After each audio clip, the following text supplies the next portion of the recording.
how is this a new movement? We've been doing this for 30 years around the cuts and tax hikes for the rich. And we've been rallying and marching Wall Street. So just kind of like, how is this a stepping stone? How is this something new since Wisconsin, if it is? Well, I think that Wisconsin actually contextualizes the newness of it.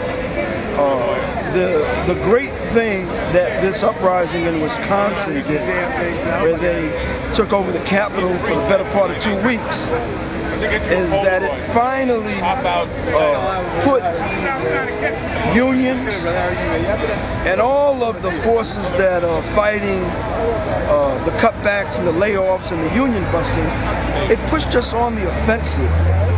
And up until that time, in a general way, the demonization, the anti-union rhetoric was much more powerful, but that's been turned around.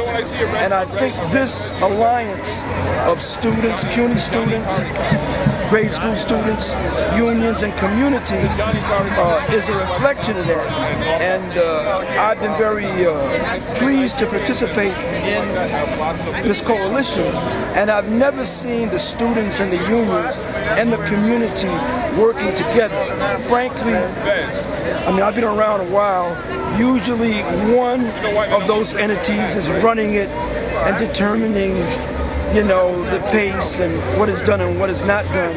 And this is much more imaginative, and we've all agreed that this was the beginning. The other thing that's new about it too, and this may be the most important thing, we've decided that we are not going to let the mayor or the governor determine the rules of this struggle over the budget. And that's the reason why we're marching on Wall Street.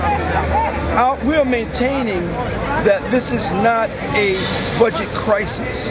It's a crisis of a class struggle, you know, the rich and super rich against the rest of us. And us marching to Wall Street is kind of like economics 101.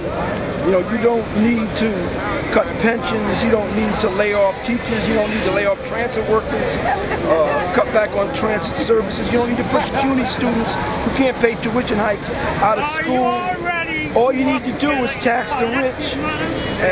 Even the bonuses that the big banks put aside for their biggest bankers, if they took that money and put that into the budget, that would solve not only New York State's budget crisis, but the crisis of several other states. And so it's like economics 101. Stop the line, the money's there.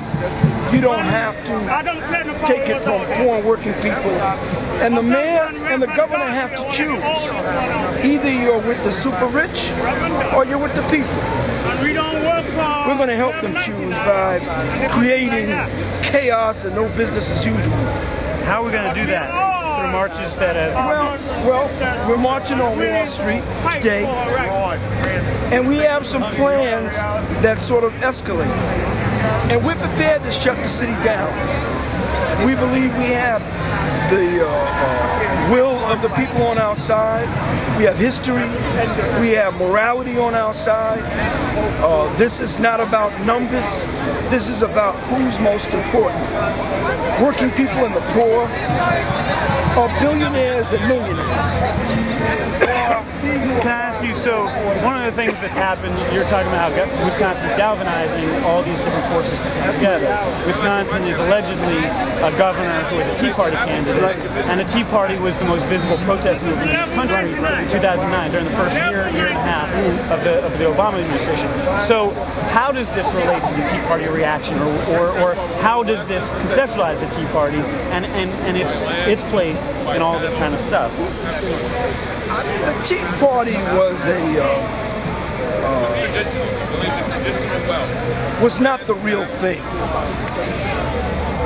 The Tea Party movement was heavily promoted by some of the mainstream right-wing media.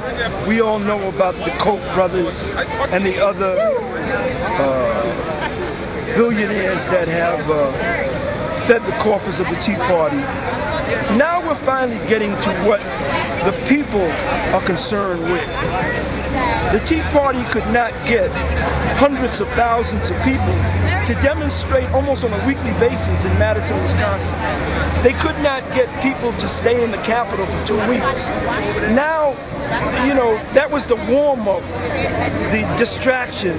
I think now you're getting the real reaction, the real social reaction from the policies of government at all levels. So the Tea Party's time is over, in a way. And what is this now? You say student, labor, communities, yes. but what is the end game? Is the end game some reforms to tax the rich and then to build, and then just to preserve the things that we have in terms of social services? Or is this something much bigger? Is there a real strategy and a real vision to it? Well, we want to change the dynamics of this struggle from, oh, workers make too much, we can't pay for their pensions, we don't have enough money for school, et cetera, et cetera, et cetera, to look what the rich are doing. They're having themselves bailed out, they get tax breaks, you know, the rich are getting richer and so forth, and there's money for all of these services and more. We want to change that. And Wisconsin was the beginning of that. And we also want to try to push the envelope, frankly, to be prepared, rise to the occasion, and do whatever we need to do. If we have to have a civil rights movement where we're getting arrested, where we're having civil disobedience, where, I mean, if they can occupy the Wisconsin Capitol in Madison, there's no reason why we can't occupy Albany, or for that matter, City Hall. You know, if the young people can set up a permanent encampment in Tahrir Square in Cairo, then there's no reason that we can't set up a permanent encampment right here in City Hall Park. Our plans are thinking along those lines. The powers that be, the politicians, state legislature, city council, the mayor, the governor, they're not going to back down just because of a protest march. The money behind them is not going to back down. This is going to be a hard-fought struggle, and we're getting ready for that. This is just an opening phase. And you think that there will actually be some level of momentum to have the It's inevitable. You think it's inevitable? It's inevitable. And can you give me like a time frame?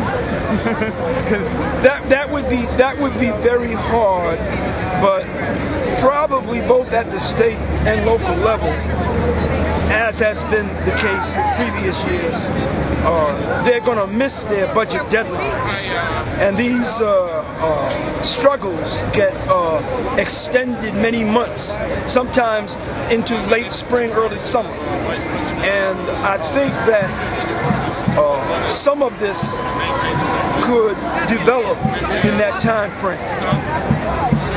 But I will say this, and we've made this commitment to each other. We're going to do what we need to do, and we're not going to do it until we're ready and until people know the kind of commitment that they're making. We're very much inspired by Egypt and Wisconsin. That's why it's on our flyer. And we knew that, especially in Egypt, but in their own way in Wisconsin, you know, folks were so angry that they made a commitment to go that extra, to go the extra mile. You know, they weren't just going home. Some of them faced death in Egypt. We're getting ourselves ready to deal with that. It's going to happen. I sure hope so.